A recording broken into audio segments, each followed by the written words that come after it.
Parfait. Donc, bonjour à tous. Bienvenue à cet atelier, cette série Midi Parents, un moment de partage, d'apprentissage destiné à vos outils en tant que parents engagés et bénévoles au sein de notre communauté francophone. Merci de prendre cette pause de votre journée et être ici avec nous. Avant de commencer, j'aimerais partager ma reconnaissance du territoire. Donc, je tiens à souligner que mon travail ainsi que le travail de nos partenaires provinciaux se passe sur des territoires ancestraux autochtones où 46 traités et autres accords ont été dédiés.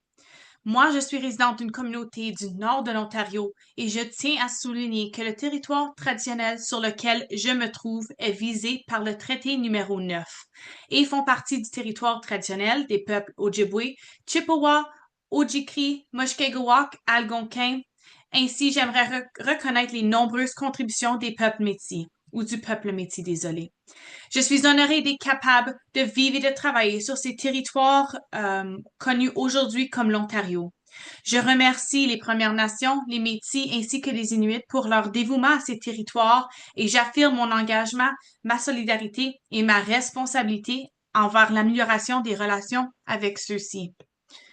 Donc, j'aimerais rappeler que la mission chez PPE, que notre mission, désolé, j'aimerais vous rappeler que notre mission ici à PPE, en tant que réseau de parents engagés, notre rôle est de vous soutenir en vous offrant des ressources et des outils pratiques pour vous accompagner dans vos défis. Ces ateliers visent précisément à renforcer vos compétences et à créer des espaces d'échange enrichissants entre parents. Donc, aujourd'hui, nous aborderons un sujet aussi fascinant qu'essentiel, la neurodiversité. Donc, dans nos rôles de parents et de membres de la communauté, il est crucial de comprendre les différentes façons dont chaque enfant apprend, pense et s'épanouit. Donc, cet atelier est une invitation à explorer ensemble comment nous pouvons accompagner les enfants neurodivergents, les aider à surmonter leurs défis et à briller grâce à leurs forces uniques. La neurodiversité représente une richesse, qu'il s'agit du TDAH, du TSA, et ou de la dyslexie ou d'autres particularités d'apprentissage. Chaque enfant mérite un soutien adapté et une approche bienveillante pour s'épanouir pleinement. Donc, nous savons que pour les parents, ces défis peuvent parfois sembler complexes, mais ils peuvent aussi devenir des opportunités de croissance et de connexion.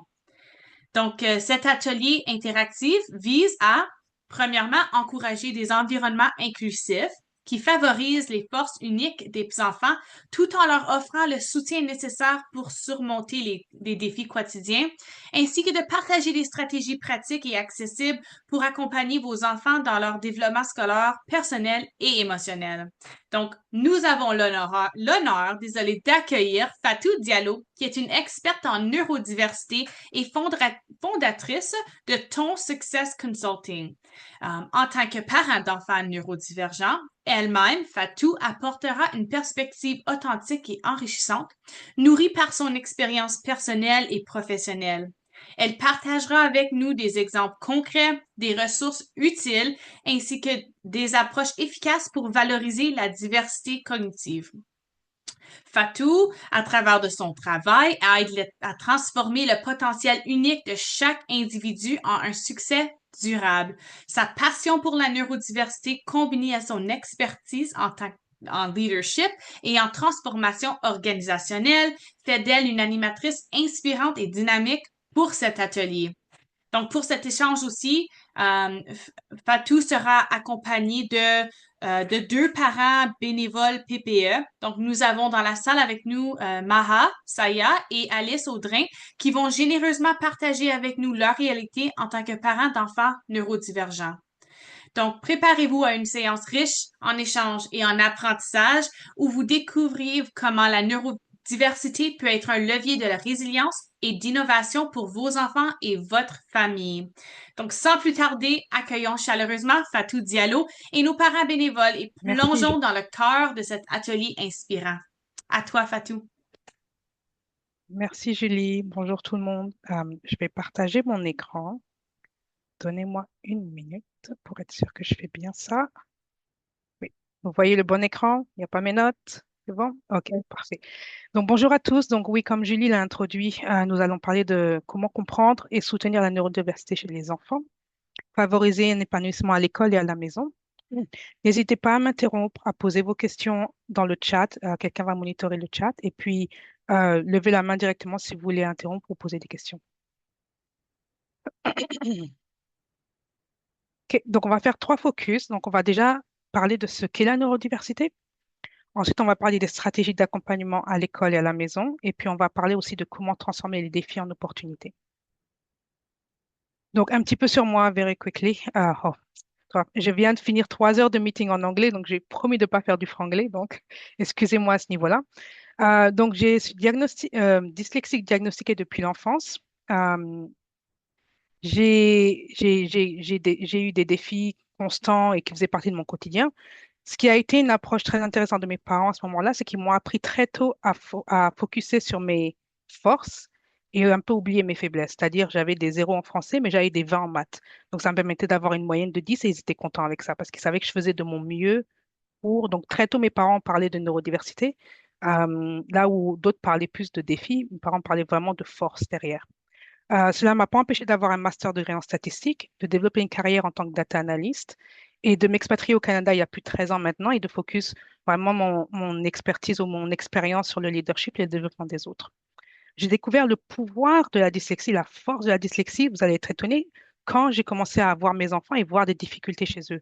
Donc avant, moi, j'ai vécu avec la dyslexie du côté où bah, je sais pas bien lire, je sais pas bien écrire, c'est pas grave, on focus sur autre chose. Mais je me suis jamais réellement renseignée là-dessus. Et c'est quand j'ai commencé à voir chez mes enfants des signes de neurodiversité que j'ai commencé à vraiment les faire tester, me renseigner, comprendre mes propres forces, comprendre mes propres pouvoirs. Et c'est là aussi où j'ai décidé de créer Ton Success Consulting, où je mets vraiment en avant et pour mes clients les forces j'appelle ça super pouvoir là, mais les forces de la neurodiversité dans mon business. Et aujourd'hui, je milite vraiment pour revendiquer, pour que les gens mettent en avant leurs forces plus que leurs défis, ils utilisent des outils ou une complémentarité pour vraiment pour leurs défis plus qu'autre chose. Donc, comprendre la neurodiversité. Donc, j'aurais une question. J'aime que les conversations soient un peu dynamiques. Donc, j'aurais une question pour tout le monde. Quels sont les termes qui ont été utilisés avant qu'on utilise le mot de neurodiversité dans les années 90? Est-ce que quelqu'un a une idée des termes qu'on utilisait avant? N'hésitez pas à mettre dans le chat. Je vois pas forcément le chat, mais ou de lever la main directement. Non. OK. On utilisait beaucoup les termes comme trouble, handicap, trouble déficient neurologique. On utilisait beaucoup de conditions, syndrome, différence d'apprentissage aussi. Handicap invisible, ça c'était mon préféré, on va dire. Pathologie mentale, pathologie neurologique. Donc, c'est vraiment des termes très médicaux, très axés sur, il y a une différence, il y a un handicap, versus maintenant, depuis les années 90, on utilise le mot neurodiversité où on parle vraiment de neurodiversité. Donc, il y a des termes comme neurodivergent, neurodiverse, neurodiversité, neurotypique. Neurotypique, c'est pour les gens qui sont considérés comme normales, entre guillemets, ou qui ne sont pas neurodiverses. Donc, la définition de la neurodiversité désigne la diversité naturelle du cerveau humain. On parle d'une richesse d'un fonctionnement cognitif. Pensez à la neurodiversité comme une partie intégrante de la diversité humaine. Chaque cerveau fonctionne de manière unique et apporte ses forces. Un terme utilisé depuis les années 90, comme je disais tout à l'heure. OK, une autre question. J'espère que j'aurai plus de réponses cette fois-ci. Qui peut me donner un exemple de neurodiversité? Julie a un peu vendu la mèche tout à l'heure. Elle a donné quelques exemples. Est-ce que vous auriez d'autres exemples à donner? Moi, je pourrais donner un exemple. Je ne Mhm. sais pas si c'est le bon exemple, mais peut-être les enfants autistes. Oui, ils font partie de ce sac de neurodiversité, exactement. Donc, si on va un peu plus loin, merci beaucoup pour cette intervention. Donc, on parle d'autisme, on parle de neurodiversité, on parle de dyslexie, dyscalculia, dysorthographie, TDAH, Tourette. il y a vraiment une grosse variété de neurodiversité. On entend plus souvent parler de l'autisme, de la dyslexie, du TDAH, du trouble du langage et de d'autres, mais il y a vraiment une grosse variété. Et ce qu'il faut aussi comprendre, c'est qu'il y a une intersectionnalité entre les différentes neurodiversités qui peuvent exister. Donc, par exemple, on peut être dyslexique et TDAH, on peut être autisme et TDAH. Donc, il y a aussi une intersectionnalité dans cette neurodiversité qui rajoute encore plus des défis encore plus grands pour les personnes qui sont intersectionnelles. Anyway. Sur l'importance de la compréhension. Donc, avant même de parler de comment on peut supporter nos enfants, il faut qu'on parle de la compréhension il faut vraiment comprendre c'est quoi la neurodiversité. Donc, en comprenant mieux la neurodiversité, nous pouvons transformer nos perceptions. Donc, un engagement continu est très important. Ça demande de la patience, ça demande beaucoup de curiosité et ça demande une volonté d'apprendre en permanence. C'est une longue journée de travail sur soi-même et sur son environnement. Donc, on doit prendre le temps de la réflexion, on doit pouvoir observer, documenter ce qu'on observe, repenser nos façons de communiquer et de soutenir aussi, parce on a grandi, on a été dans des normes qui ne sont pas forcément des normes adaptées aux neurodiverses. Donc, ça prend énormément de travail sur soi. Et puis, on doit développer une mentalité ouverte. Donc, on doit accepter que chaque enfant est unique. On doit pouvoir accepter de regarder les forces et les besoins spécifiques de chaque enfant. Et quel est le rôle du parent? Le rôle du parent est vraiment de s'adapter et d'aider à l'enfant à s'épanouir. Donc, c'est comme vraiment un voyage personnel. On doit pouvoir lire et s'informer, comme je vous ai dit tout à l'heure. Mon point où moi, j'ai pu me découvrir sur mes forces, c'est quand j'ai commencé à lire et à m'informer par rapport à mes enfants. Participer à des discussions ouvertes comme aujourd'hui avec des experts, des enseignants, avec d'autres parents. Il y a beaucoup de groupes de discussion disponibles en Ontario, dont je vais partager les liens un peu plus tard, qui vraiment vont vous permettre d'encore plus découvrir, d'encore plus s'ouvrir. Et tous les jours, on découvre quelque chose. Pour être honnête avec vous, tous les jours, on découvre quelque chose. Se remettre en question et travailler sur ses propres idées préconçues et ses attentes. Ça, c'est très important aussi. Les forces cachées de la neurodiversité. Donc, si on parle beaucoup de défis, j'ai envie de commencer par de parler des forces et de ce que j'appelle les super pouvoirs. Donc, et c'est une liste, pas une liste exhaustive, il y a plein d'autres forces et il y a des forces aussi qui se mélangent ensemble, mais la tendance qu'on entend le plus souvent, c'est ce qui revient le plus souvent, c'est ces forces-là que j'ai mises dans le document. Donc, on parle beaucoup de créativité, de pensée unique, de pensée globale, pensée systémique, une vision systémique, une vision très logique, beaucoup de résilience, parce qu'on va le voir, l'impact social, l'environnement fait que les personnes neurodiverses, les enfants neurodiverses développent la résilience au fur et à mesure des années. Une très bonne résolution des problèmes, pensée analytique dans la plupart des cas. On a aussi de l'hyperfocus ou de la persévérance. L'adaptabilité et la capacité d'apprentissage, elle est énorme chez les personnes neurodiverses. Et puis l'empathie et l'intelligence émotionnelle. Donc, les personnes neurodiverses sont de très bons leaders, par exemple.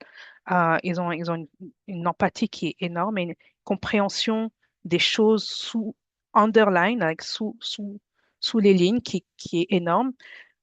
Quelques exemples inspirants. On a Steve Jobs qui est une personne qui a révolutionné la technologie dans ce monde, on le connaît tous, je pense.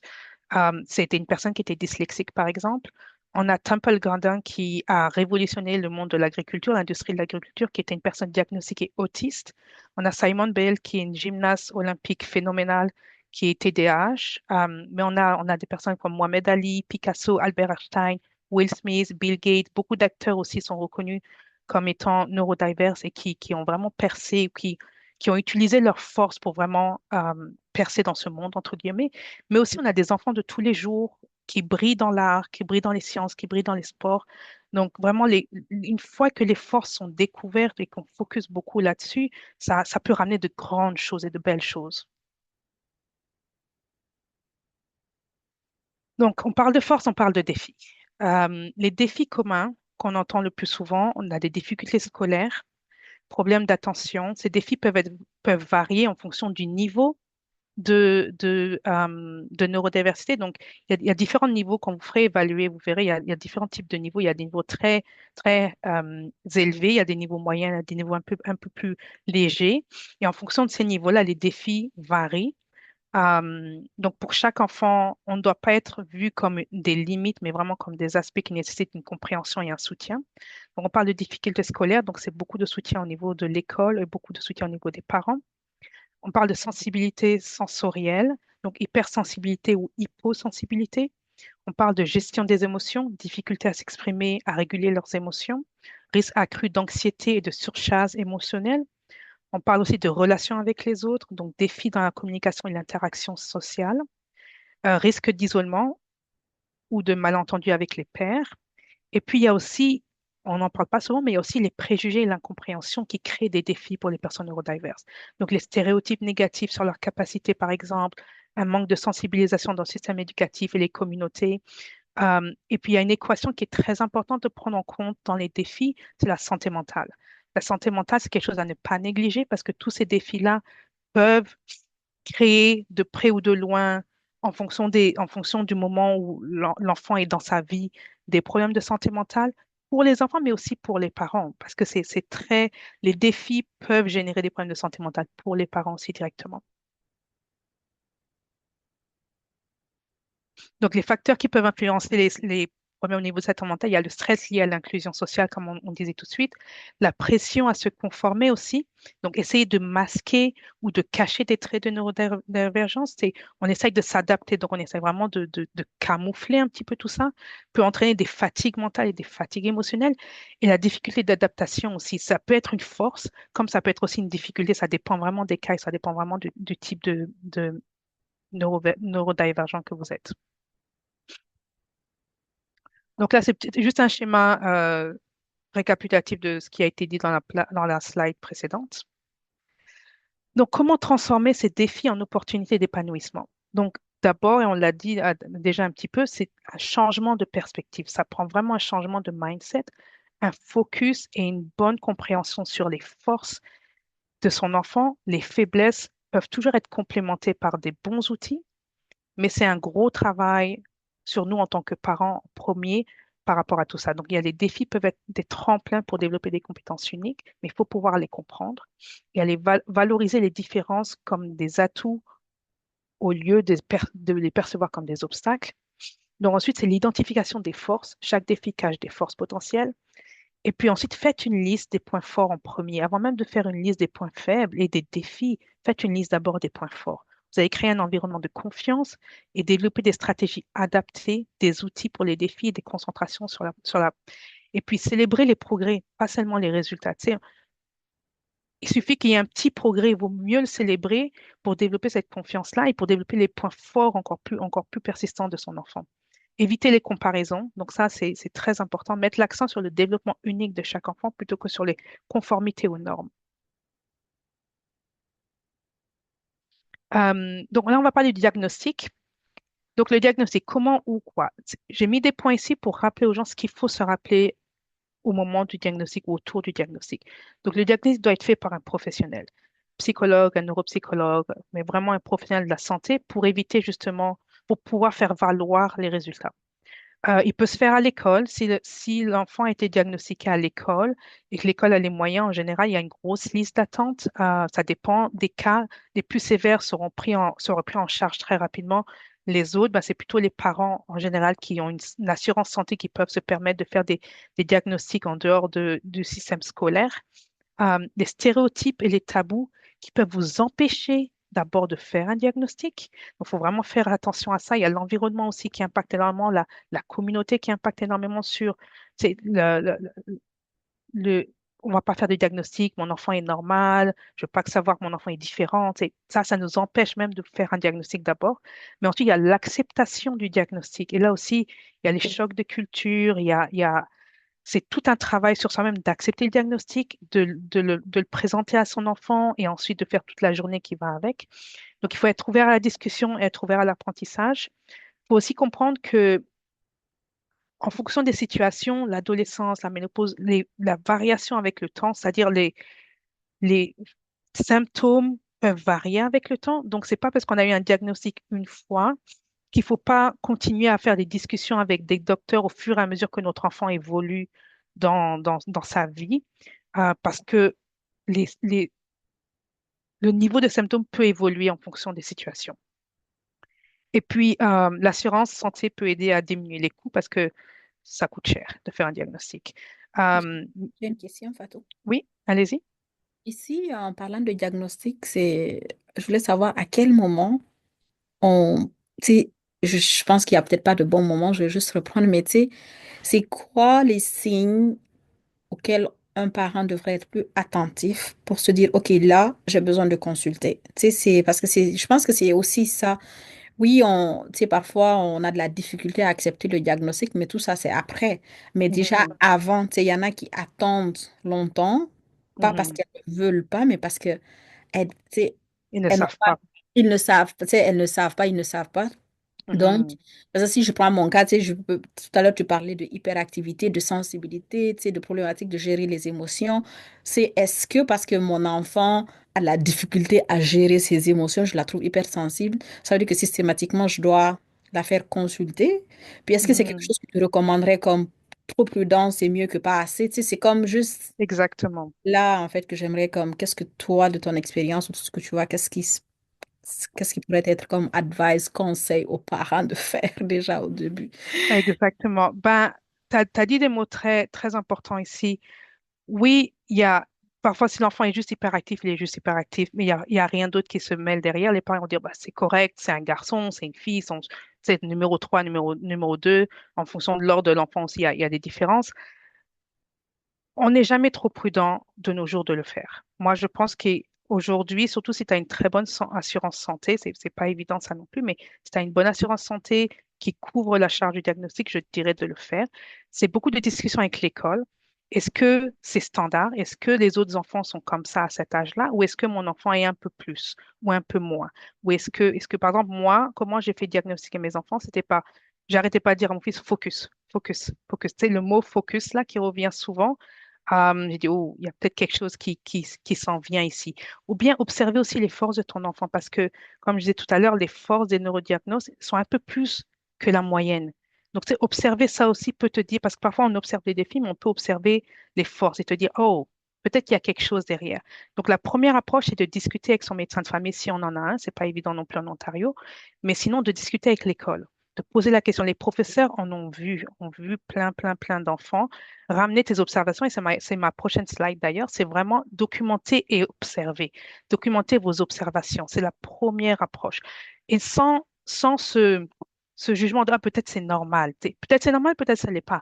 Mais il y a beaucoup d'adultes, malheureusement, ou heureusement, je ne sais pas, qui sont diagnostiqués au jour d'aujourd'hui, qui auraient pu être diagnostiqués à l'enfance, mais parce qu'on pensait que c'était un comportement normal, ou que c'était bah, parce qu'ils sont trop fainéants, ou parce qu'ils sont trop, ils veulent juste pas lire ou ils veulent pas faire un effort au niveau du travail. Et c'est ça, une fois, si tu te poses ces questions-là, c'est là où tu te dis, est-ce que c'est des biais que j'ai ou est-ce que je dois step back et dire, OK, peut-être qu'il y a quelque chose derrière, vaut mieux le faire diagnostiquer. Si ça revient que l'enfant est neuroatypique, ben, tant mieux. Ça veut dire qu'il y a d'autres, il y a une autre discussion à avoir avec son enfant ou avec son docteur, mais si ça revient que ton enfant est à un niveau ou à un autre neurodiverse, là, tu vas pouvoir t'outiller plus facilement.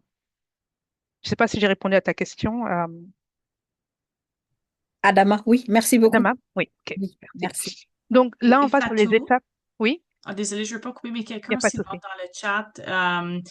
Donc, est-ce qu'on peut guérir de cette situation? Donc, je sais pas si on va en parler un peu de...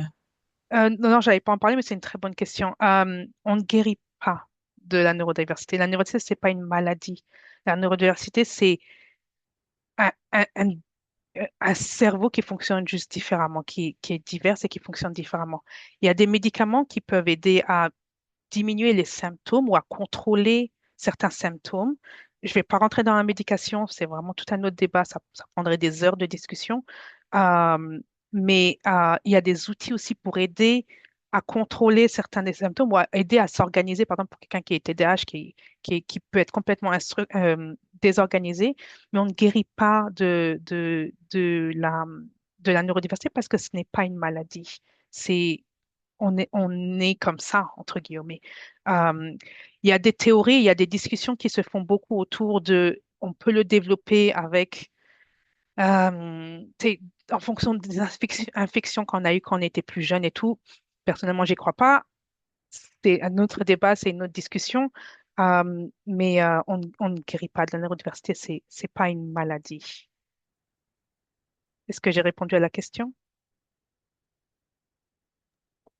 Oui, Oui, je crois que oui, Fatou. c'est bon? OK. Parfait. Donc, documenter les observations, utiliser un journal, utiliser des outils pour consigner les comportements et les situations, préparer des exemples précis et commencer la discussion. Préparer l'école aussi. Donc, c'est pour ça que tout à l'heure, je parlais avec Adama, je disais, parlez avec l'école. Regardez ce que vous observez à la maison. Demandez à l'école s'ils observent les mêmes comportements à l'école, parce que parfois l'enfant est différent à la maison qu'à l'école. Parlez avec l'école et dites à l'école aussi que vous allez entamer un diagnostic. Donc, vont vous appuyer, ils vont vous suivre. Parfois, ils vont le faire à l'école. Si votre enfant est vraiment élevé dans le spectrum et qu'ils l'ont reconnu à l'école, et puis c'est il y a une liste d'attente et tout. Mon fils attend toujours, pour être honnête avec vous, donc la liste d'attente est très, très longue. Mais ça se prépare avec l'école, le diagnostic, et avec le médecin de famille, ou avec le pédiatre, si vous avez un pédiatre ou un médecin de famille. Les étapes générales, donc, c'est l'observation initiale, école, maison. Consultez un professionnel de la santé, médecin ou pédiatre. Si vous n'en avez pas, vous pouvez directement aller consulter un psychologue et faire directement des tests. Mais ensuite, ce qui est important, une fois que vous avez le diagnostic, c'est d'aller discuter avec un médecin de famille ou un pédiatre. Donc, je sais qu'en Ontario, c'est un peu problématique, les médecins de famille. C'est pour ça que je dis ça, n'attendez pas d'avoir un rendez-vous dans 6 mois avec un médecin de famille pour entamer des démarches, de vous enregistrer pour faire des tests, parce que les tests aussi, la temps d'attente pour faire des tests est énorme. Donc, tu sais, il vaut mieux rentrer dans ce process-là. Mais c'est important de observer et de noter, et puis de lire. Je vais partager des livres derrière. Si vous avez quelques doutes par rapport à votre enfant, lisez autour de ça. Lisez les documentations, regardez un petit peu ce qui se passe, et puis regardez ça. Et puis, le plus souvent, dans beaucoup de cas, c'est héréditaire, la neurodiversité. Donc, en général, c'est un père ou une mère ou les grands-pères ou whatever qui ont ça. Donc, par exemple, dans mon cas, moi, mes enfants sont neurodiverses, sont TDAH. Moi, j'ai jamais été diagnostiquée TDAH dans mon enfance. Donc, je pensais que ça venait de mon mari. Je me dis, OK, moi, c'est la dyslexie. Mon mari, c'est la TDAH. Il a été testé complètement neuroatypique. Donc, du coup, j'ai été testée récemment, il y a quelques mois là, et oui, on m'a diagnostiqué TDAH. Ça n'a pas beaucoup étonné mon entourage, mais derrière, ça m'a permis de dire à à mes enfants, look, on est similaires, et puis derrière, ça me permet aussi à moi de découvrir encore plus toutes ces notions-là et encore plus de m'adapter. Et en tant que parent, une fois que tout est fait, suivez votre instinct. Donc, préparez-vous aux résultats. Évitez les tabous et les stéréotypes qui peuvent vous freiner dans le diagnostic, impact culturel ou dans l'acceptation des résultats. C'est très, très compliqué d'accepter les résultats, même si on est préparé, hein. C'est vraiment compliqué et l'après-résultat est encore plus compliqué à accepter. Donc, partagez les résultats avec l'école et commencez le processus. Donc, moi, j'ai partagé les rapports de mes enfants avec l'école et ça n'a pas suffi. Il fallait que j'entame le processus avec l'école et que j'entame le reste. Là, on va avoir un parent, Alice Audrin, sorry, qui va nous raconter un peu son histoire en tant que parent, son histoire d'enfant. Elle a des enfants neurodiverses. Alice, si tu es en ligne, Je ne crois pas qu'Alice est avec elle n'est pas nous, là. pour être honnête. Oui. OK, bah, c'est parfait. Est-ce qu'il y a des questions du coup avant cela, avant que je continue? Mais il y avait une question dans le chat, je ne sais pas si on va l'aborder plus tard, mais Mhm. quelqu'un demande un bonsoir. Comment aider un TDAH dyspraxique, est-ce que je le dis bien? C'est ça? C'est ça. Dans son quotidien. Merci d'avance. On va l'aborder avec les ressources un peu tout à l'heure. Je pense qu'il faut faire beaucoup de recherches. Les enfants TDAH, la grosse difficulté, c'est autour de focus.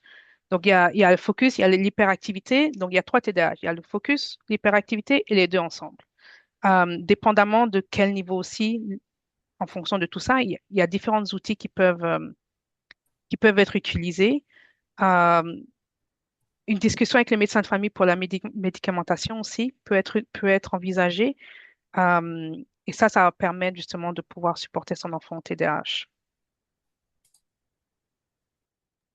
Merci Fatou. Comme tu dis, je pense qu'on va en parler avec les ressources plus tard aussi, là. Donc, Mhm, Moi, j'avais juste une autre question. mhm. Je voulais savoir, dans le fond, là, c'est sûr que, tu sais, je peux aller trouver toute l'info, mais en résumé, c'est quoi un enfant dyslexique? C'est quoi la dyslexie? Juste simplement, là, tu sais, pour quelqu'un qui ne s'y connaît Oh. pas, c'est quoi la dyslexie? Je connais les détails et tout, mais tu sais, j'entends, oui, je suis dyslexique et tout, mais c'est quoi, dans le fond, ce cerveau-là, il fonctionne comment? Juste, disons, dyslexie pour les nuls. Oui, merci pour cette question. Une personne dyslexique, c'est une personne on parle, il y a différents types de dyslexie. Il y a la dyslexie au niveau de la lecture, après il y a le dyscalculia, dysgraphia. Donc, on va parler de personne dyslexique. Donc, c'est une personne qui a du mal à écrire ou à lire, dans le sens où la personne va confondre les lettres ensemble ou va confondre la phonétique des mots et va écrire ce qu'elle entend ou bien au niveau de la lecture, va être très lente à la lecture et va ne pas pouvoir forcément lire à voix haute, où ça va prendre beaucoup d'entraînement. Donc, c'est une personne qui a vraiment du mal à, à synchroniser les mots ensemble. Ça, c'est une personne dyslexique. Dyscalculia, ça va avec les chiffres. Dysgraphia, c'est vraiment au niveau de l'écriture. Donc, c'est la connexion entre le cerveau, au niveau du cerveau cognitif et l'écriture, il y a une problématique à ce niveau-là. Est-ce que ça va pour un Dyslexie, c'est bon dyslexique pour pour les nuls? Merci. De rien. Ok. Je ne sais pas combien de minutes il nous reste, par contre, je n'ai pas la notion du temps. Est-ce qu'on est bon en termes de chronomètre ou... oui, il est Oui, 12h35. c'est bon, parfait. Donc, introduction à l'accompagnement efficace. Donc là, on va parler un peu plus de stratégie, de comment on doit communiquer. Donc, pourquoi les stratégies adaptées sont-elles essentielles? Donc, ça, c'est une question que je pose à tout le monde. Ok. Donc, on parle de favoriser l'épanouissement de votre enfant et de réduire les frustrations et construire la confiance. Donc, ce qui est important de se rappeler pour les prochaines slides qui viennent, c'est qu'il faut une approche personnalisée pour chaque enfant. Moi, j'ai deux enfants qui sont neurodiverses. Chaque enfant a sa propre approche personnalisée. Ils sont complètement différents, leur niveau est complètement différent, leur besoin est complètement différent. Et très, très important, quand on parle d'enfants, c'est une collaboration entre la maison et l'école. C'est un duo gagnant, vraiment. Ça prend beaucoup d'efforts du parent, mais c'est vraiment un duo gagnant à la fin de la journée. Donc, quand on parle de l'importance de l'environnement, un environnement positif et ouvert augmente la confiance en soi chez les enfants. Donc, il faut pouvoir créer un espace de soutien en valorisant la diversité des talents, favoriser l'expression de soi, développer une approche axée sur les forces plutôt que sur les faiblesses et éviter les comparaisons et les conformités aux normes. Donc, les stratégies à la maison. Donc, comme la personne posait la question tout à l'heure, établir une routine claire aide énormément les enfants autistes, les enfants TDAH, un environnement structuré.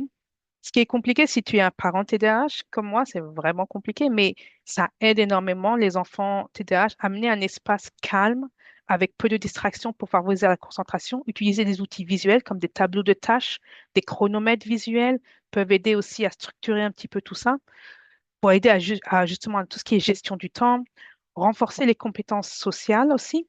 Donc, utiliser des jeux de rôle ou des situations pratiques pour apprendre les compétences sociales de manière ludique aux enfants.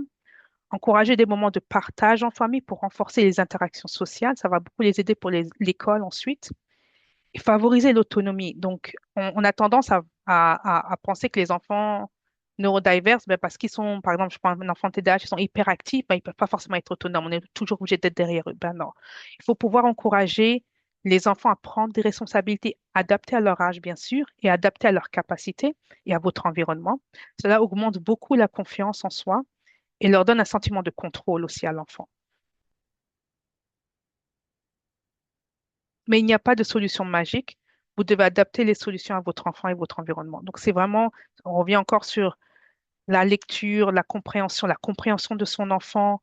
Même si on va lire des livres qui vont dire A, B, C, D, on va essayer d'adapter, on va essayer de prendre des solutions pour notre environnement, mais il va falloir l'adapter. Il va falloir essayer un, 2 jours, 3 jours, ça ne marche pas, on essaye autre chose, un peu plus fort, un peu moins fort. Like, on n'a pas une solution unique ou une solution magique, mais des routines claires aident énormément les enfants neurodiverses, un environnement structuré, une autonomie partielle ou complète, dépendamment, et un renforcement des compétences sociales. Aide énormément les enfants à trouver une certaine structure à la maison. Les stratégies à l'école. Donc, on parle de l'école, on parle de mot qui est super important, qui est en rouge. Ici, c'est collaborer. Il faut absolument, absolument, absolument collaborer avec l'école. Il y a des écoles qui ont des moyens, des écoles qui ont moins de moyens. Euh, Ça demande un travail énorme avec les enseignants. Il y a des écoles qui ont des plans individualisés en Ontario. En fonction des moyens de l'école, il y a une liste prioritaire. Donc, plus l'enfant sera sévère dans ses besoins, bah, plus il aura la priorité par rapport à d'autres enfants. Donc, par exemple, moi, mes enfants sont moyens, voire très faibles, et donc ils ne sont pas du tout prioritaires dans un plan individualisé. Donc, ça me prend de discuter chaque année avec les professeurs. Chaque mois, j'envoie des emails, comment ça se passe, le comportement, quels outils vous avez mis en place, est-ce que ça marche, est-ce qu'on change d'outils, est-ce qu'on ne change pas d'outils. Donc, faut demander des outils visuels pour vos enfants, il faut demander du temps supplémentaire pour vos enfants, faut demander de l'audio pour des outils audio pour vos enfants. Un plan individualisé si c'est possible aussi. Euh, il faut partager les besoins, il faut partager les forces de votre enfant. Il faut être sûr que le professeur identifie les forces de votre enfant. Donc, ça prend beaucoup une collaboration avec l'école derrière. Des méthodes d'enseignement. C'est pas tout le temps que les professeurs changent leur méthode nécessairement ou adaptent leur méthode d'enseignement. Il y en a qui le font, surtout ceux qui ont beaucoup d'expérience, d'autres qui le font un peu moins. Donc, ça prend le parent derrière pour venir, on va dire, challenger un petit peu le professeur dans ses méthodes d'enseignement pour que votre enfant soit épanoui à l'école. Euh, et ça prend aussi de la reconnaissance, un renforcement positif de la reconnaissance pour le fonctionnement. Tu sais, par exemple, pour mon fils, pendant 2 ans, on a utilisé des couleurs coding, des codes de couleurs vert, jaune, rouge, en fonction de comment il se comportait en classe. Et donc, tu sais, il essayait d'avoir que le vert toute la journée, par exemple. Donc, on renforçait le côté positif du bon comportement à travers un visuel directement. Je vais m'arrêter là. Est-ce que vous avez des questions? Parce que je pense que c'est une slide qui est importante. Euh,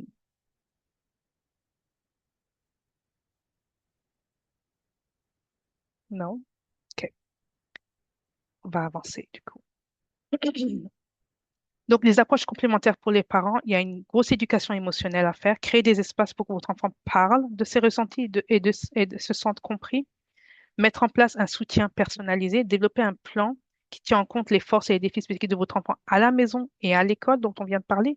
Et puis aussi, il faut prendre soin de soi en tant que parent. Parce que l'accompagnement d'enfants neurodiverses demande de la patience et de l'énergie, beaucoup d'énergie.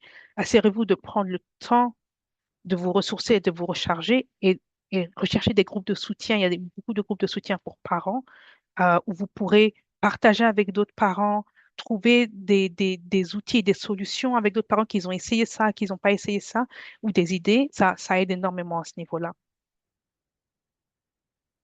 OK. Maintenant, on va avoir Sarah, qui est un parent volontaire dans PPE, qui va nous parler de son histoire à elle. Maha, à ton tour. Oui, merci Fatou. Ben, bonjour tout le monde. On m'a contacté pour témoigner aujourd'hui, je ne vous cache pas que j'étais très contente de parler à haute voix parce que souvent, tant que parents, on est réticents, on cherche à protéger trop nos enfants de façon à ne pas montrer leurs défis. Puis moi, je pense qu'il faut en parler. Parce que en parlant, que nous, les parents, on arrive à avoir plus, concrètement, plus d'outils pour aider nos enfants. Alors, moi, je suis maman de 2 enfants qui ont déficit d'attention avec impulsivité. Et à ma surprise, il y a un an, c'est que les deux ont un type de TDAH qui est totalement différent. Donc, ma première, ma fille, elle a un TDAH qui est lié plutôt à la mémoire courte. Donc, quand on parle de la mémoire courte, donc, elle ne se rappelle pas rapidement les choses qu'on dit rapidement. Donc, va chercher un stylo. OK? Donc, elle peut aller jusqu'à la table, puis regarder tous les objets sur la table, puis elle essaye de se rappeler qu'est-ce qu'on a demandé. Alors que mon fils, il a une anxiété généralisée et il est hyperactif. Bon, quand je dis hyperactif, il ne peut pas s'asseoir sur ses fesses, tout court. Tout court. Donc, c'est deux cas qui sont totalement différents. Pour ma fille, au début, ça fait 7 ans que je suis dans cette situation-là, et puis la dynamique familiale change tout le temps. Alors, quand je dis la dynamique familiale, que ce soit au niveau de nos relations ou au niveau de nous personnellement. Comme elle a dit, Julie, elle a utilisé un mot que j'ai beaucoup aimé lors de la présentation, c'est le développement. Puis justement, même nous, au niveau personnel, on développe, on développe au niveau professionnel aussi, on change notre vision des choses. Et puis c'est ça. Donc, c'est un voyage, comme elle a dit Fatou. On sait quand est-ce qu'on a commencé notre voyage, mais on ne sait jamais quand est-ce qu'on va finir notre voyage. Moi, des fois, je me dis, peut-être que ça va finir le jour où ils vont quitter chez moi, sans grand, puis ils vont se prendre en charge. Mais quand je vois mes parents, que moi, j'ai rien, puis on m'appelle tout le temps, puis on pose des questions, je me dis, ben, peut-être que je vais faire la même chose. Je serai toujours après eux, j'aurai toujours des fois une peur, parce qu'on veut toujours protéger nos enfants. Euh, alors, il y a beaucoup de choses à dire. C'est un sujet où on peut rester des heures et des heures à en parler, puis ça va être toujours intéressant et on va toujours apprendre davantage. Mais j'ai essayé, sincèrement, quelque chose qui me chicote un petit peu, c'est que on parle toujours des outils, on parle de l'enfant, mais on ne parle pas du parent. Puis c'est quelque chose qui me cherche profondément parce que je me dis, un parent qui n'est pas bien, il ne peut pas aider son enfant. Alors, pour faire courte, alors j'ai pensé à plusieurs choses, puis je me suis dit, OK, comme elle a dit Fatou, l'observation. Alors, je vais vous raconter un petit peu mon observation, moi, au début. Euh, Moi, j'observais ma fille déjà vers l'âge de 4 ans. Je sentais qu'elle ne parlait pas comme un enfant de 4 ans avec des mots qui sont clairs. Même avec son père, il me dit, qu'est-ce qu'elle dit? Puis moi, j'étais toujours comme, je traduis. Donc, elle a pris du temps. J'ai consulté un médecin. Elle m'a dit probablement parce qu'elle se cherche, elle parle 3 langues, donc elle essaie de se retrouver. L'affaire, c'est que, peut-être c'est dans ma nature comme personne, j'entends, mais je n'oublie pas. Alors, j'ai pris ça en considération, mais j'ai continué mon observation. J'ai remarqué que je me répète beaucoup la même chose, les choses du quotidien. Fais ça, brosse-toi les dents, va dormir, mets ça. Il y a aussi le temps entre la demande et l'exécution. Donc, ça, c'est des choses qui travaillent. Alors, comme on revient toujours à la présentation, j'allais voir qu'est-ce qui se passait dans toutes les sphères qu'elle fréquentait. Donc, que ce soit à l'école, que ce soit une petite activité qu'elle fait. Donc, je demande l'avis des autres, mais pas un avis direct parce que j'ai rien concrètement entre les mains pour dire ah ben, est-ce qu'il y a un problème. Donc, j'étais chanceuse une fois avec un professeur à la maternelle qui me disait ben, elle ne sait pas beaucoup de choses qu'un enfant, normalement, à la maternelle doit savoir. Donc, j'ai commencé à travailler avec elle à HPI pour ramener son niveau comme tout le monde en classe. J'ai dit peut-être que c'était moi qui n'a pas fait ce qu'il fallait ou la garderie où elle était, elle ne faisait pas grand-chose. Alors, avec ça, mais ça continuait. Ça continuait surtout ce que je remarquais à la maison. Alors, vous savez, hein, autant que maman, on n'aime pas qu'on dise quelque chose sur notre enfant. Donc, pour moi, c'était très important d'aller consulter. Et quand je dis consulter, ben, j'ai fait mes recherches et tout, donc d'aller faire, je vais utiliser le mot faire un diagnostic que je n'aime pas trop parce que le réflexe humain, quand on utilise diagnostic, on pense à une maladie. Alors que ce n'est pas une maladie, comme elle a dit Fatou, c'est des personnalités. On est tous différents. Et c'est des attitudes, et puis chacun vit avec ce qu'il est. Alors, ça coûte cher, oui, mais je l'ai fait. Je préfère couper un restaurant, couper un voyage par année, mais protéger mon enfant. Parce que quand ça devient plus officiel, vous avez un rapport en main et que vous présentez, peu importe ce qui peut arriver, surtout à l'école, vous êtes protégé. Si l'école n'accepte pas votre rapport, elle est dans le tort. Donc, il vaut mieux protéger votre enfant. C'est comme un bouclier que vous mettez dans le bras de votre enfant. Alors, oui, il y a beaucoup de recommandations. Donc, je reviens à un autre point, c'est l'écoute. Il faut écouter tout le temps. Mais ces recommandations ne sont, c'est ma perception, c'est mon vécu, sont théoriques. Il faut les connaître, mais il faut faire un choix. Qu'est-ce qui fonctionnera mieux pour mon enfant? Qu'est-ce que mon enfant va accepter? Parce que avec ma grande, je peux vous dire que nous avons jamais eu parce que je pense à mon mari, parce qu'on était toujours proche de la situation, on n'a jamais eu le courage de lui dire. Jamais. Elle l'a découvert par elle-même, parce qu'elle se comparait elle-même à son frère, elle se comparait elle-même aux autres. Alors là, à ce moment-là, il faut choisir les mots.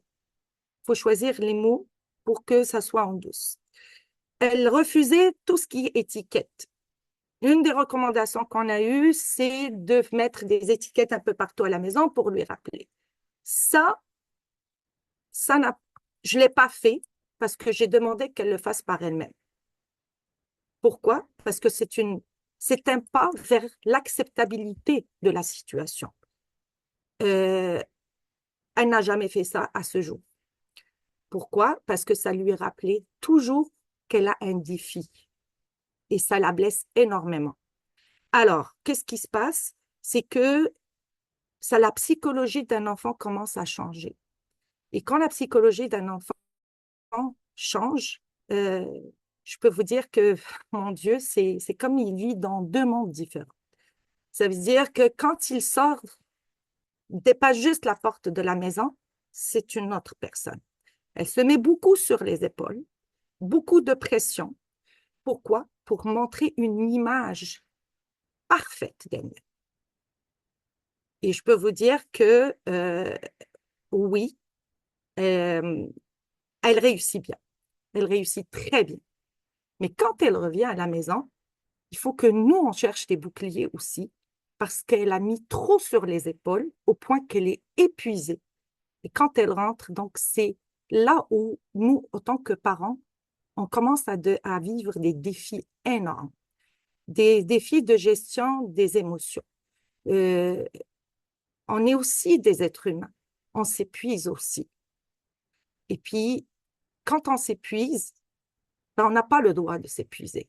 Donc, il faut qu'on cherche nous-mêmes, autant que parents, des moyens pour se ressourcer, pour aller chercher de l'énergie et revenir. Et ça, c'est quelque chose que je tiens vraiment à vous dire parce que je ne l'ai pas fait. Ça m'a pris du temps pour le faire, pour penser quoi faire. Je ne faisais pas de sport, je ne sors pas, je n'ai pas d'amis, OK, tout court. Donc, ma vie, c'est autour des enfants. Et puis, à un certain moment, j'ai commencé à faire de la couture par moi-même. Ben oui, j'ai acheté une machine. Pourquoi? Parce que quand je plonge et je regarde l'aiguille et le tissu, j'arrête de réfléchir à autre chose. Ça m'a aidé. Donc, ça peut être de la cuisine, ça peut être n'importe quoi. On s'adapte avec nos moyens. Mais en même temps, ça pousse l'enfant à avoir plus d'autonomie parce que quand il va venir vous chercher, ben, tu lui dis, ben, va le faire, débrouille-toi. Et c'est là où il faut revenir. Et se fixer comme objectif, c'est de les aider à devenir beaucoup plus autonomes. Alors que ça soit dans la vie de tous les jours ou même au niveau scolaire. Puis au niveau scolaire, parce que j'ai développé moi-même beaucoup de méthodes et d'outils pour qu'elle réussisse. Je parle beaucoup d'elle parce que mon fils, ça fait 1 an, ça fait pas beaucoup, mais je vais dire un peu quand même. Les outils, c'est au niveau de la méthode de travail. La méthode de travail, Quand je dis méthode, c'est pas de s'asseoir, avoir tes livres à côté de toi et tout ça. Non.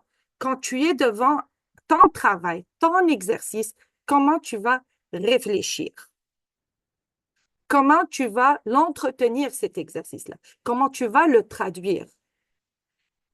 On a un problème de mémoire. C'est sûr, un problème de mémoire, on ne va pas s'en rappeler beaucoup, mais on va faire un système de codage.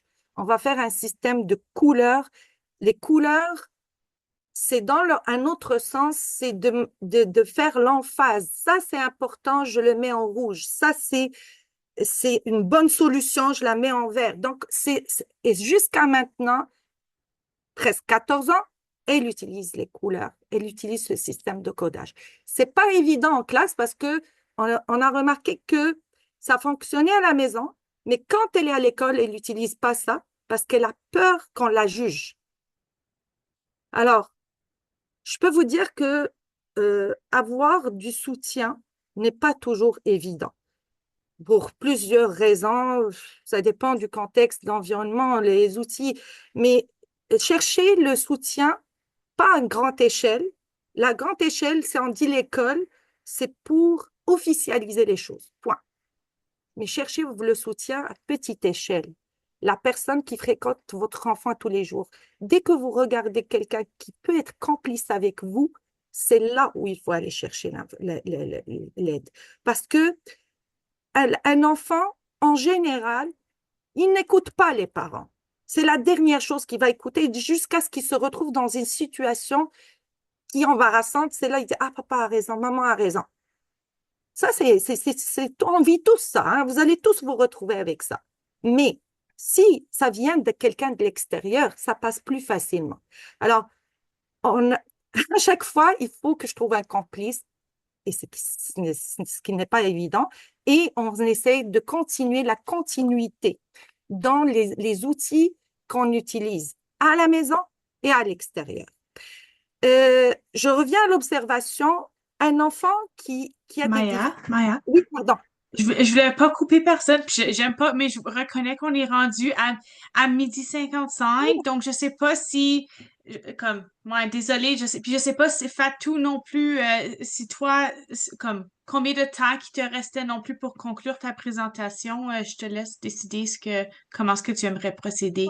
Maya, tu peux peut-être conclure si tu veux, et comme ça, moi aussi, il me reste 2 ou 3 slides et puis c'est fini. Ben, c'est ça. Alors, C'est ce bon? que je Ok. dis pour conclure, observez, écoutez, n'imposez pas à votre enfant, laissez-le choisir. Parce que quand il choisit, il met en place ce qu'il a choisi. Et prenez soin de vous et n'hésitez pas de parler à haute voix.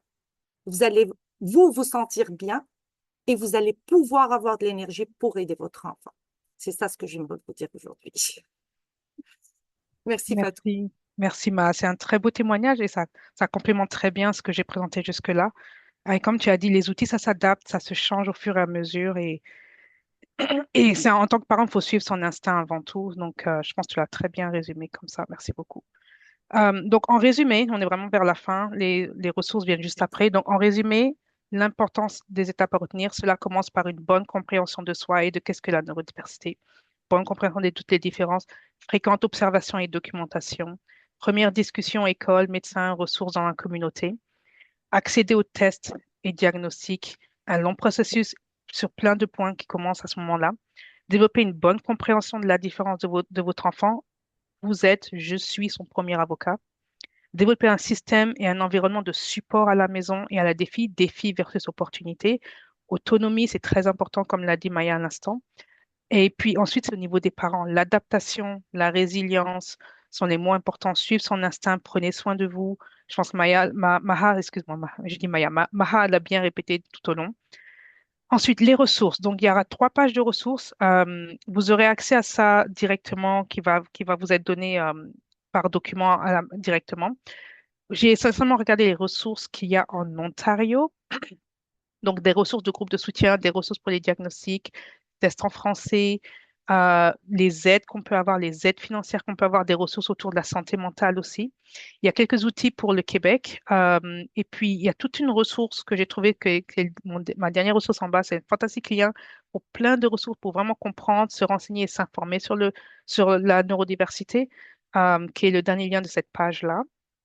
Vous avez aussi beaucoup de TED Talks qui sont très, très intéressants, qui ouvrent vraiment l'esprit sur les possibilités et les outils qu'on peut avoir autour de nous.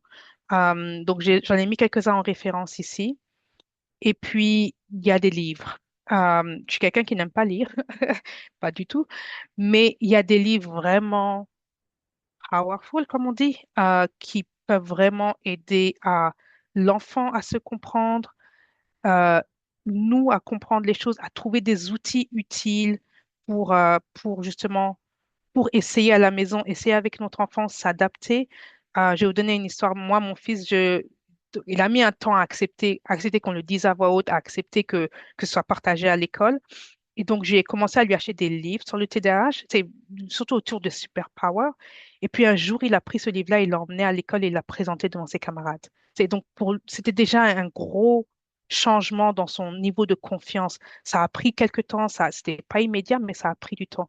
Donc, les livres sont vraiment intéressants. Il y a des livres pour adultes aussi, parce que ce que peut-être vous ne savez pas, mais qu'il y a beaucoup d'adultes qui se découvrent neurodiverses maintenant, qui sont diagnostiqués maintenant. Et la première chose que j'entends des adultes, c'est oh, ça explique beaucoup de choses. Après, ils revoient toute leur vie là.